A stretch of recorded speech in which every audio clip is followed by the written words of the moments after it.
Mankundu station সেই সময় হয়নি। ট্রেন থামাতে চেন টেনে জরিমানা দিতেন এক জমিদার, নাম তার গৌর খাঁ।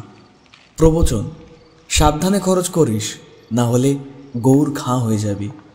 নমস্কার, আমি দেবদাস, আর আপনারা শুনছেন রাতের রহস্য রেডিও।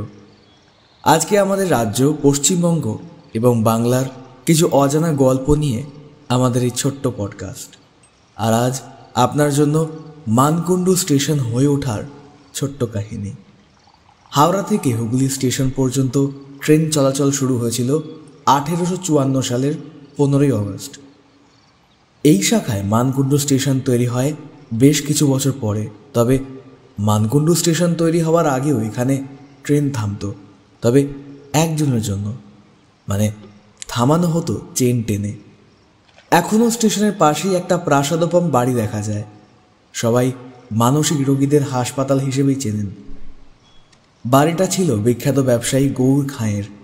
রেললাইন বসানোর আগে লাগোয়া কয়েক বিঘা জমিতে তিনি বিশাল বাড়ি, বাগান, জলাশয় প্রভৃতি নির্মাণ করেছিলেন। ব্যবসা সামলানোর জন্য কলকাতায় যেতেন জুড়ি গাড়িতে। তার শখ শৌখিনতা সামলাতে প্রচুর চাকর বাকর ছিল। রেলপথ চালু হলে তিনি ট্রেনের ফার্স্ট ক্লাস কামরায় যাতায়াত করতেন। তখন অবশ্য মানকুণ্ডু স্টেশন ছিল না। স্টেশন হওয়ার আগেও ট্রেন থামতই মানকুণ্ডুতে। চন্দননগরের পরে ভদ্রেশ্বর স্টেশন, কিন্তু তিনি মানকুণ্ডু থেকেই উঠবেন। তাই এক কর্মচারীকে চন্দননগরে পাঠিয়ে দিতেন। তিনি সেখানে ট্রেনে চাপতেন।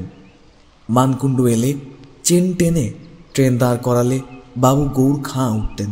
এজন্য প্রতিদিন বিরাট অঙ্কের জরিমানা দিতে হতো তাকে।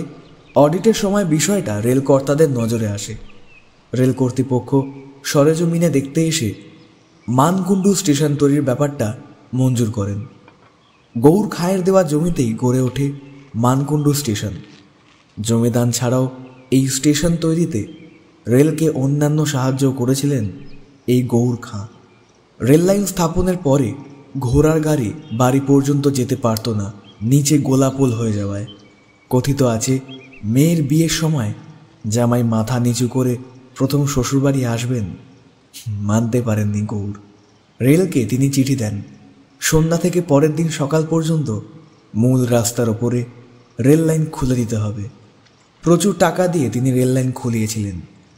বিলাসে গা ভাসিয়ে এই মানুষটাই পরবর্তী সময় কার্যত নিঃস্ব হয়ে গেছিলেন। খাঁ পরিবার, শুধু খাঁ পরিবার কেন, কেউ বেশি খরচ করলে তাকে সাবধান করে দেওয়া হয় আজও। সাবধানে খরচ করিস, না হলে গৌর খাঁ হয়ে যাবি। এরকম আরও ছোটোখাটো গল্প শুনতে হলে অবশ্যই রাতের রহস্য রেডিওকে সাবস্ক্রাইব করুন। ধন্যবাদ।